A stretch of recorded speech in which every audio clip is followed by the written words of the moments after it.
Subsystems and load takedown sets are introduced to you in Module 5. These are addressed in order, first with the creation and execution of subsystems, followed by the creation of a load takedown set and execution of the task. It is then possible to evaluate the results during post-processing in a number of ways which we'll explore in this module.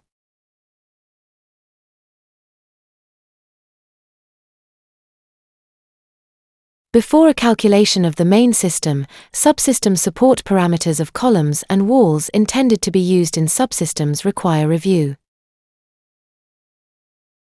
These members will be converted to springs within the 3D subsystem and influence the behavior of the subsystem.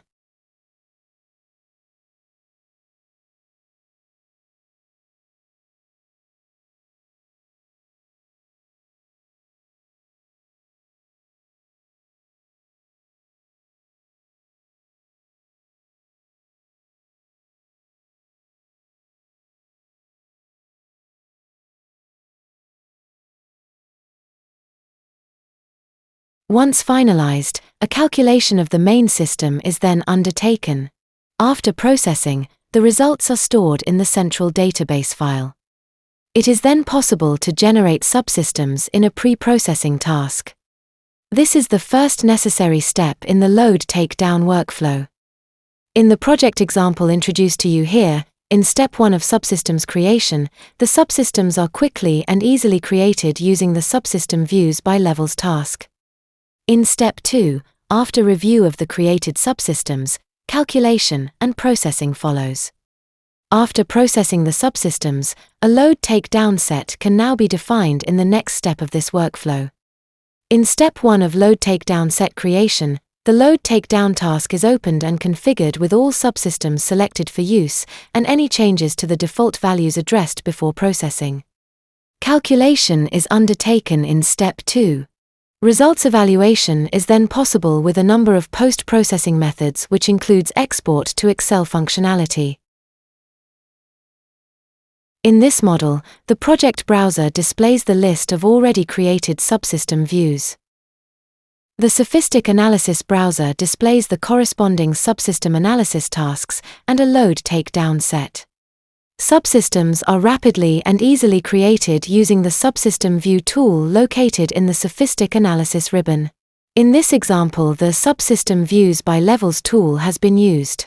Similarly, once the subsystems have been executed, the load takedown task can be used to define your load takedown set. Right-clicking on the load takedown task allows us to inspect the already defined task with the edit instruction.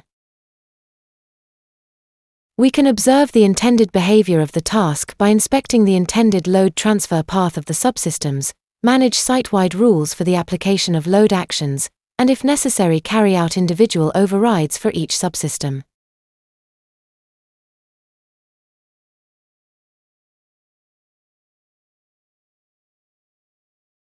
Opening the SOFiSTiK Structural Desktop allows inspection of the towers. Here the towers are used to manage the subsystem load takedown path. We can quickly inspect the mobilization of finite elements by activating highlighting of elements in each tower. This provides instant and valuable visual feedback and a sense check on the activation of finite elements, which will translate to activation of self-weight and any other applied loads to these finite elements within the load takedown set. Any finite elements not included will not be activated, which will result in differences between the sum of vertical forces calculated for both the main system and the sum of all the subsystems.